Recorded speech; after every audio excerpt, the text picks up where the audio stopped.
Right. This is Tom Drysdale interviewing Dr. Alfred Beerbaum and Mrs. Martha Beerbaum for the American Overseas Schools Archives at Northern Arizona University. The interview is taking place in Flagstaff, Arizona on May the 18th, 1991. Hello, Al. Hi. And hello, Martha. We're very pleased to have you here today. Would you please tell us first what your present address is? The same for both of us. Yes. 908 Sunset Drive, Pacific Grove, California, 93950. All right. Now, is that the same address as a permanent address, say 5 years from now, if someone was trying to look up the Beerbaums? We adopted this address in 1968, and we expect to stay there to the very end. Okay, that is your permanent address. Yes. Now, can you tell us your telephone number? Yes. 408 area 372-0960. All right, thank you. Now, since this interview regards your experience overseas with the overseas schools, would you please tell us how many years that you were overseas working with the dependent school systems? Altogether, 14 years. We were on board the very day the schools opened in 1946. I think it was October 14th.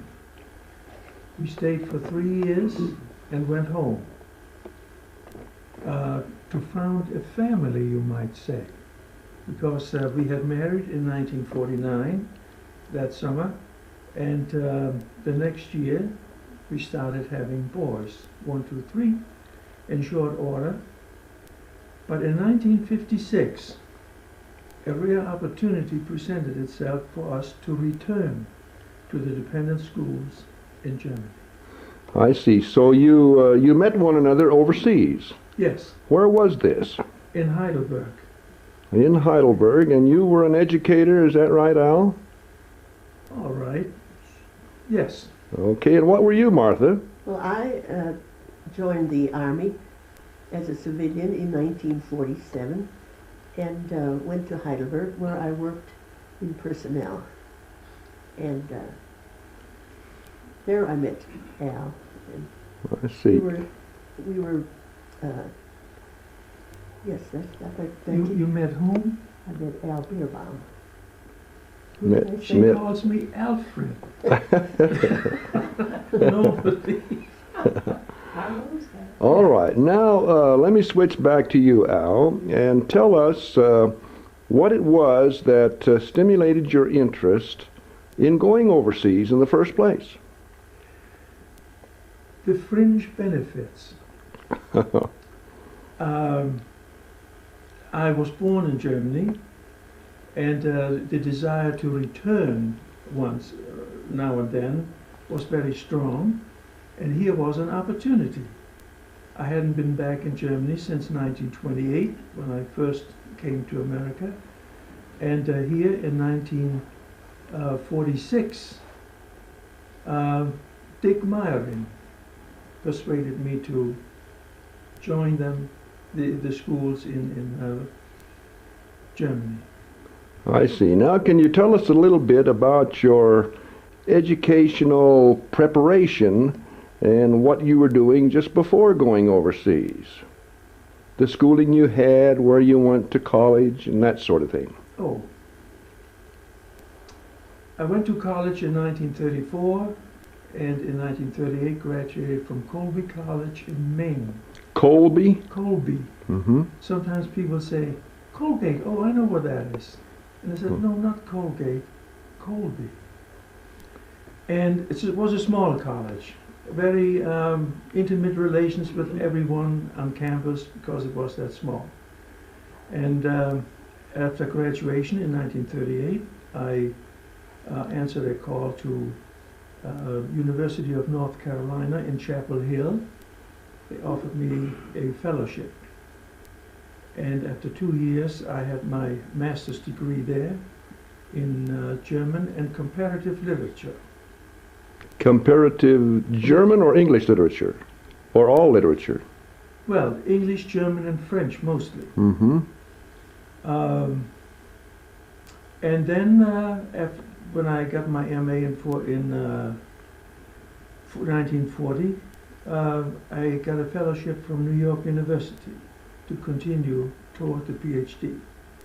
I finished all requirements except the dissertation in that year when the war came, and there was a hiatus in studies for 4 years, after which I got a job at Michigan, University of Michigan in Ann Arbor, and ran into, as I said before, Dick Meyerly.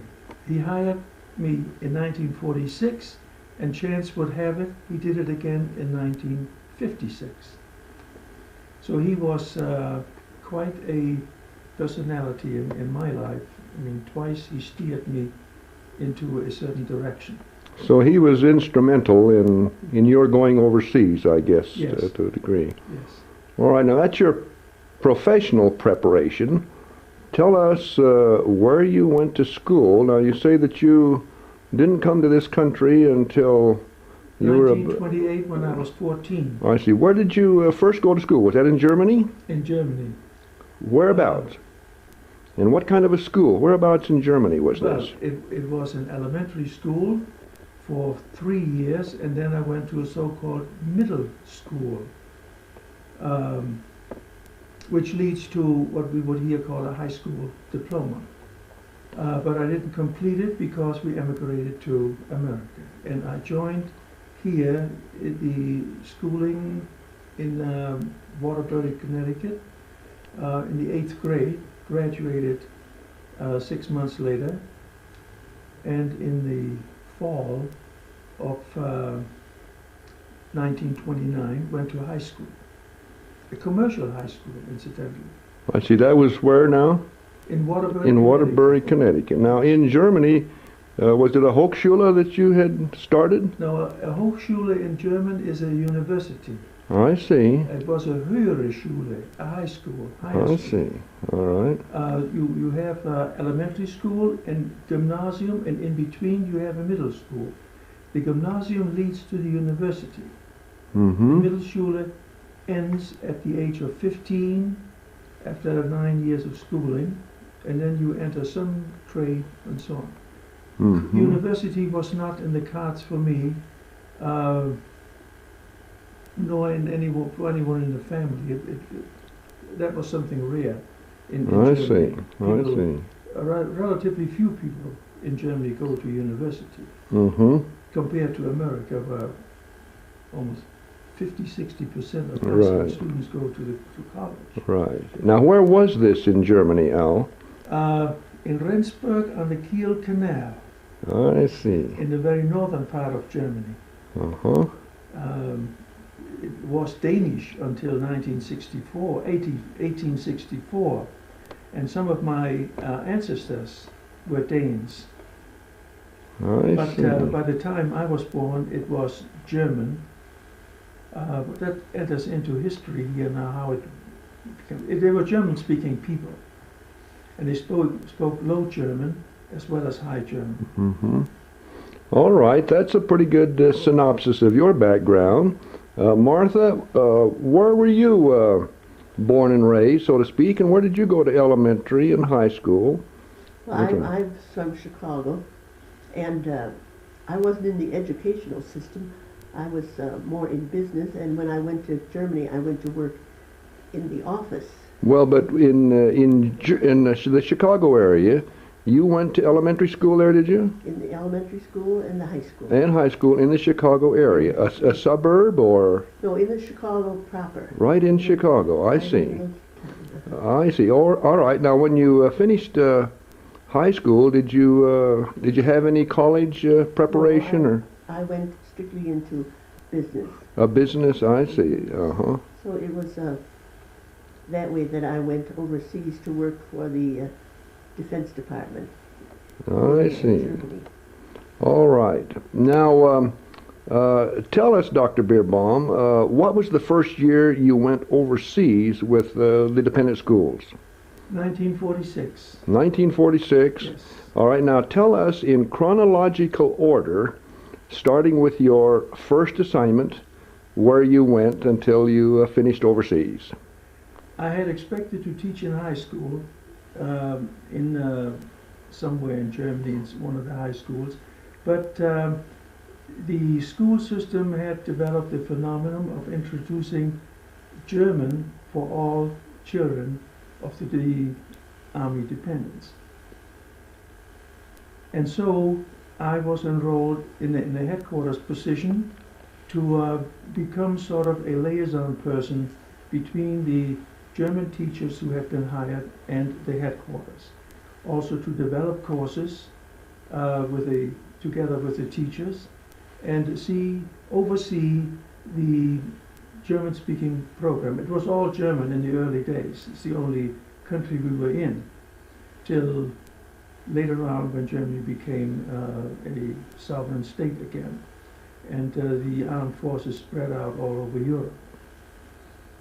Okay, so your first assignment in 1946 was with the Department of Army in what city in Germany?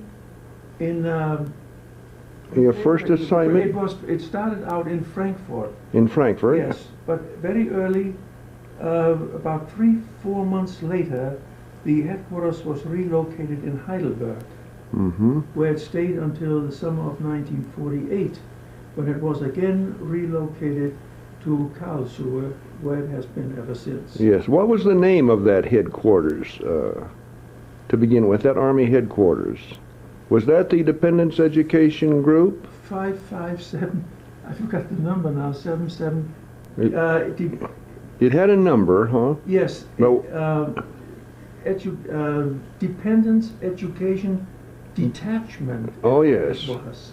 Oh yes. And then later on, was it a group, DEG, Dependents Education Group? Later. That came Well, later. I got through 1949. My tour was 3 years, and then I elected to return to the United States to obtain my doctorate. Your doctorate, and then and the doctorate was at New York University. New York University. And then you went back, and where did you? In 1956, I taught at various universities in the meantime, but I ran into Dick Meyering again in 1956, and he was instrumental in having me report to Wiesbaden, the Air Force school system, newly activated, in just about the same capacity, except that there were schools all over Europe at that time. Under the Air Force. Yes.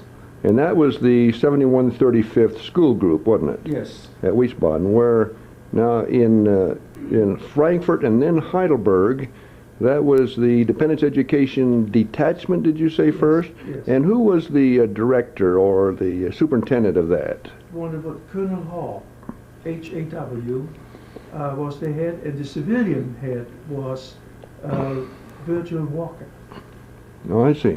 who started, was part of the nucleus of the staff for the schools at that time, and who later went to the Department of Education in Washington. I see. All right, now still going chronologically, I'm trying to track this. You started first in 46 at Frankfurt, and then went to Heidelberg. Was that in 46 or 47? 47 and 48. 47 at Heidelberg. Yes, and in the summer of 48, the school headquarters moved to Karlsruhe. All right. And Smiley Barracks. And Smiley Barracks in Karlsruhe. And then how long were you there? Till 1949. Until I went home in September of 1949. And got your doctorate. Yes. And then you came back in what year? 1956. 56, and then that was the school group in Wiesbaden. Right. And then how long were you there? I stayed there for 2 years. 2 years, And then transferred to the Army school system, my old outfit actually, in Karlsruhe. I see. What did you do for the 7135th school group in Wiesbaden? Well, I was the coordinator of the the foreign language program for 1 year, and then the Air Force lost its program, a language teaching program, and I became coordinator of the host nation relations program for a year. And when also that came to an end, the Army was expanding its program in these fields, and I became the specialist for languages and host nation relations in Karlsruhe. Back over with the Department of the Army. Yes. Now Which then, of course, had enormously grown. By 1949, there were 5,000 children in the school system. When I returned in 57, 58 to the Army, I mean, well, the Army alone had about 60, 70,000 students, and when later on in the early 60s it was combined with the Air Force, it's well known, there were over 100,000 children. Right.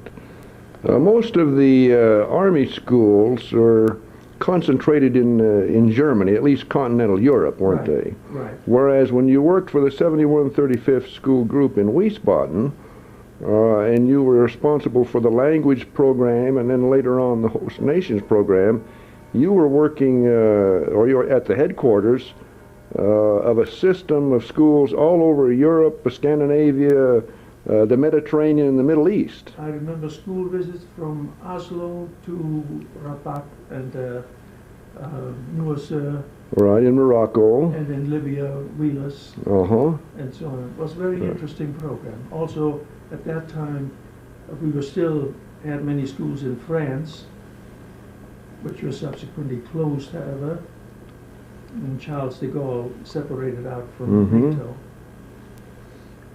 Now, Martha, you were, while Dr. Beerbaum was in Wiesbaden, did you come up there and work in personnel for the Air Force, or? No, I worked in personnel in the Army from 47 to 49. What was interesting about the school group at that time was that the teachers, all the teachers, had to have 4 years of college plus 2 years of experience before they could even apply for positions with overseas schools, which made the overseas schools an exceptionally fine group of schools. And we noted that when we recruited teachers, that first of all, they had to have the basic qualifications before they were even considered for the school group. Oh, I see. And then plus the fact they had to have the experience too. The 2 years experience was necessary before they would be considered. I see. Well, you were working with the Department of the Army in the personnel office, and then you went back to the States with Al when he got his doctorate. And you started raising a family, I assume. Became, as they say, just a housewife. I see. So when you went back to Wiesbaden in 1956, you were a housewife then. That's right. And raising children. Now, how many children? We had 3 children. 3 boys. 3 boys. And they went through the system for about 10 years. And when they came to the States, they found that the basic education they had in Germany was almost superior to what they subsequently had when they went to California. So it was quite easy for them, I assume, to matriculate into the California system. Into the California system, and they had a good background for college. Yes, I see. All right. Well, you say now that you've left Europe and come back to California. Now, tell us about that story. What were you doing in California? Well, it was by a fluke that I got an offer from the Defense Language Institute in Monterey, California. I had applied a year and a half before it actually took place.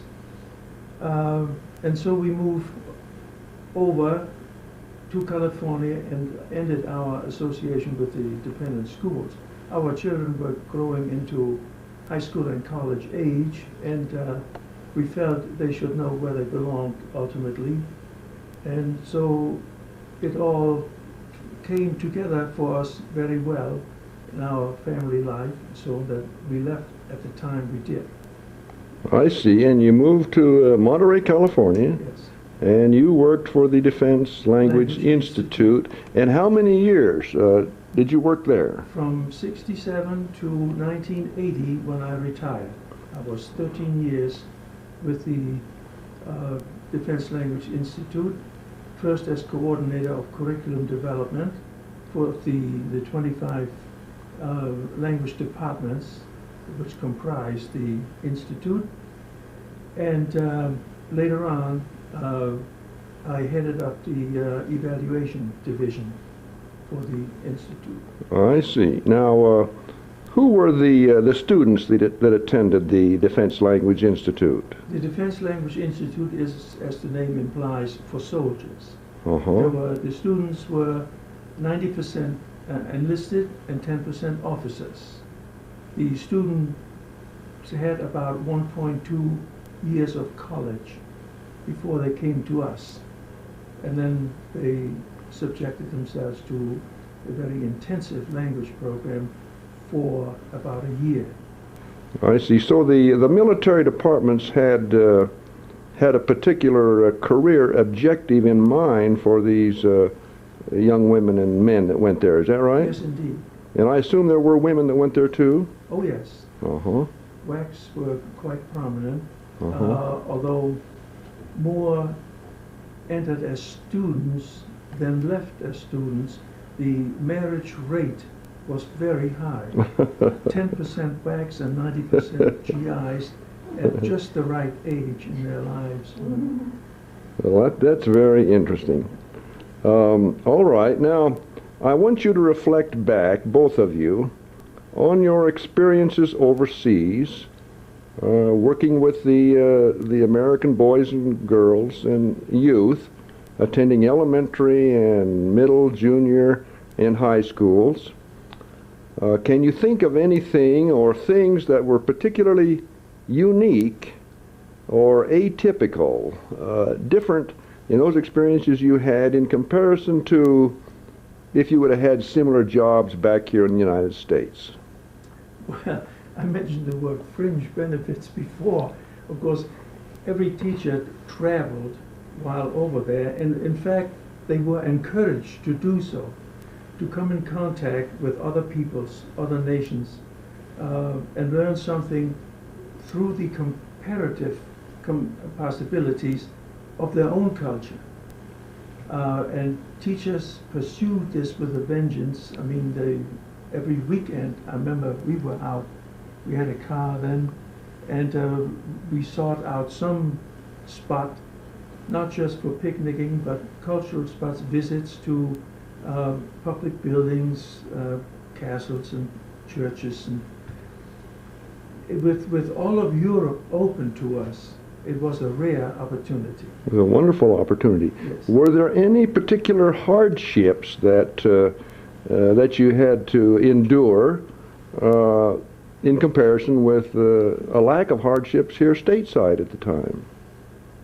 I can remember, I think, Martha, at one time you telling me that when you first went overseas, over to Germany, that the dollar-Deutschmark relationship was very favorable for us, and then there were different items that the Americans bartered or used to barter with. Can you tell us a little about that? That was an interesting thing about life in Germany right after the war. German money was of no use to anyone. The cigarettes and the coffee was what the Germans were interested in. And with cigarettes, you could buy anything. You could buy. We were not allowed to buy any German food, but articles, jewelry, things for the home would be sold by many Germans for the cigarettes, which they in turn would barter among Germans for things they wanted. That was a long time ago. Well, this was It was a 40, wonderful system. this was 47 to 49. It was, I mean, you had a passport to almost all of Europe and enjoyed advantages which the local populations did not share. Well, as they said at the time, we Americans never had it so good because everything was for us. For instance, we could travel the trains at a cent a mile. My goodness. And we always rode first class because the trains had been, it wasn't confiscated, they had been, Well, much abused during the war. no, but what did the... Taken over, that would... Yes. Yeah, The Americans... Requisition? Requisition, that's a better word. Mm-hmm. They requisitioned the parlor cars, and the Americans rode in the parlor cars, or first classes. They became Duszüge. Yes. D-U-S, meaning D stood for fast train in Mm-hmm. German, and then of course belonged to the U.S. Oh, D-U-S, I Yes, see. It was set aside for U.S. personnel only. I see. And this was just wonderful. You hop on the train, and in a few hours you're in the Bavarian Alps. Yes, that was...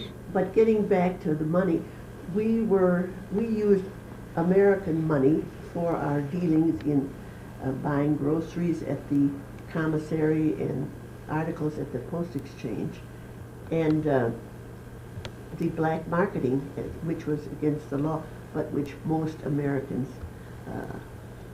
practiced, was strictly on the side, as it You're were. not including us in that group, Martha. But American money was used for our foodstuffs and for our clothing and things like that. Mm-hmm. Now, how about your housing? Free. Was it good or... Excellent. Excellent. Can you describe a little bit or an example? Of or? course, in the beginning, it was requisitioned housing or very run-down hotels. Mm-hmm. Of course, there were some disadvantages, but when we came back for the second tour in 1956, wonderful apartments. They had, So I say, free, even gas and electric. well, they had built housing for the dependents, and they had, whereas when we first went over, it was requisitioned German housing and hotels that were used for the American personnel. It was an interesting time. Yes. Now, were the housing facilities built for the Americans by the Germans? Yes. That started in 1949. Yes. Mm-hmm. And they have housing areas. I think Heidelberg was the first Yes. area that was built. Primarily for military personnel, of course, but there was additional housing for civilians. However, after a few years, 3 years usually, in our case 5 years, we enjoyed the good housing. We had to look for accommodations on what they called the economy Mm-hmm. in the German sector. Right. But the military picked up the tab for the rent and utilities. And so that was very adequate also. Yes. You see. Depended a great deal on what you were able to find. Right. And we were quite happy in where we were located, in Karlsruhe. One thing about the schooling in Germany was there were, at the time we were there, little delinquency problems because the children were adequately controlled by their parents, and Right. if they weren't, the commanding officer would bring it to the attention of the father that he better shape up his kids. Or we ship you back to the United States. Yes. I don't know whether that's true today. I don't think so, because ever since then, they share the problems we have with the schools today, and even to the extent of drugs. Right. So- But perhaps not as much as some We places. hope. But your description of involving the base commander would be somewhat analogous to calling in the local town mayor to straighten up the the boy or girl who was not conforming in one of our schools, Yes. which of course would be a bit impossible, but Yeah. that was sure a lot of control that the dependent schools had Yes. at that time. Yes. Can you describe the dependent schools briefly from a general standpoint over there? How would you compare them?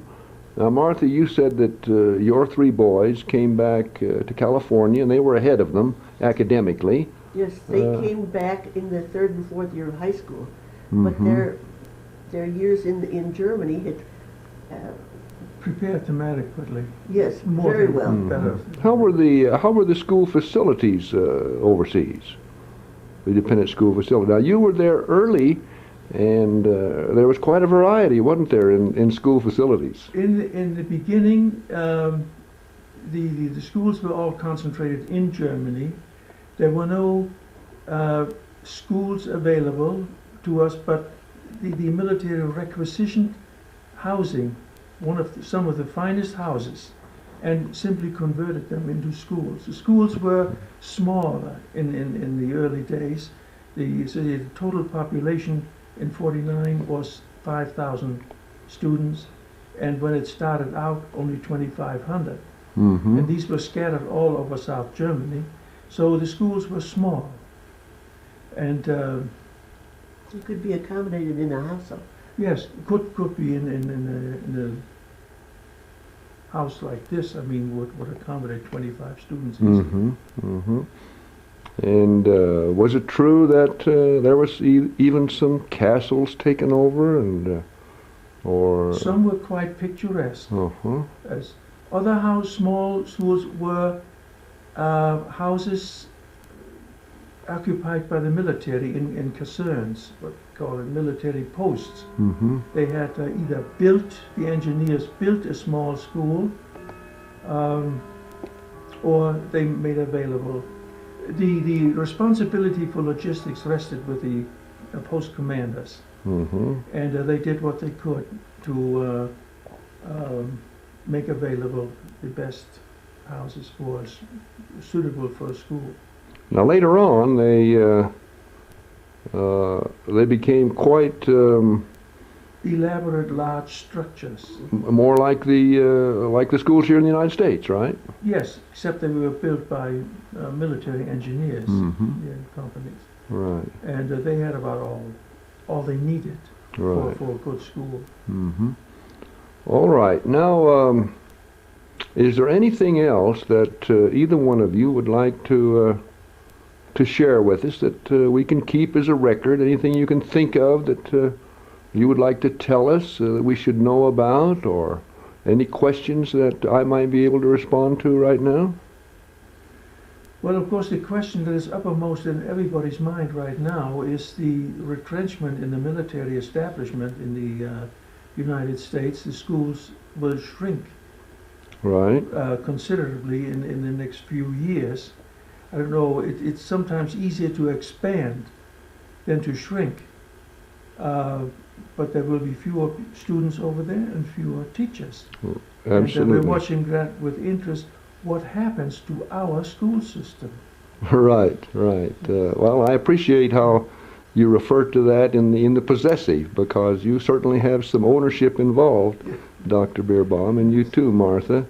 At this point in time, in 1991, the Warsaw Pact of Nations have undergone a rather drastic upheaval. Communism seems to be on the wane.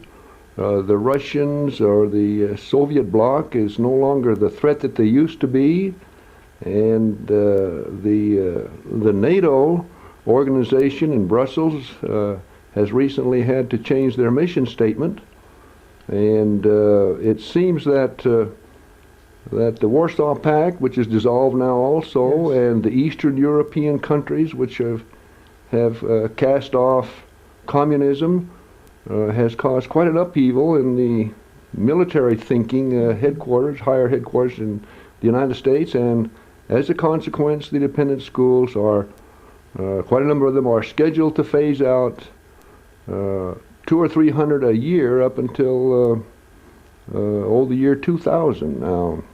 I'm including in this a number of private schools too, as well as Department of Defense schools. So it's a very interesting time to reflect and see what's going on. Indeed it is. Historically, Yes. right. All right, would you have anything that you would want to say in closing, Martha, that an extra thought? Or? Well, the only thought I would have is that there seems to be a bond with all the people who work for dependent schools, and we keep in touch across the United States and other places, especially at Christmas, and pass on information from one person to another as to what's happened to so-and-so, what's happened to Gay, what's happened to this person, and there's really a fellowship with anyone who ever was in the dependent schools. Right, very true, very I might true. say we have still contact with many Germans whom we befriended when we were over there.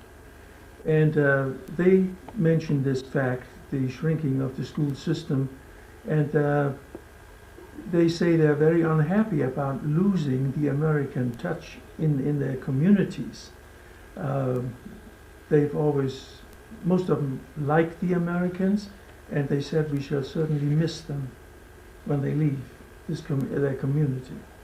Well, that's very interesting, and that's a good way to leave, isn't it? Yes. Leaving those kind of thoughts. All right. Once again, this is an interview in Flagstaff, Arizona, on the 18th day of May, 1991. An interview of Dr. Alfred Beerbaum and his wife, Martha Beerbaum, who spent many years overseas with the Department of Defense dependent schools and the military dependent school system. We want to extend to both of you an invitation. It will remain open for the rest of your lives to come and visit the American Overschools archives, which are housed at Northern Arizona University. They are your archives. They do not belong to the university. The university just provides them for you because they could not exist without people like you. We thank you very much for this interview, and we wish all the best to both of you. Thank you. I might add that I'm glad the archives exist, because the mementos I brought back from Germany, from my years with the schools there, now I know they're well looked after and for the years to come, whereas at home they would just lie on the shelf, and our descendants wouldn't know what to do with them. And here they may be serving some useful purpose. Well, they have found a home, and in closing, I will state that the Dr. Alfred Beerbaum collection is one of the most impressive collections that we do have in the archives. Once again, thanks to both of you.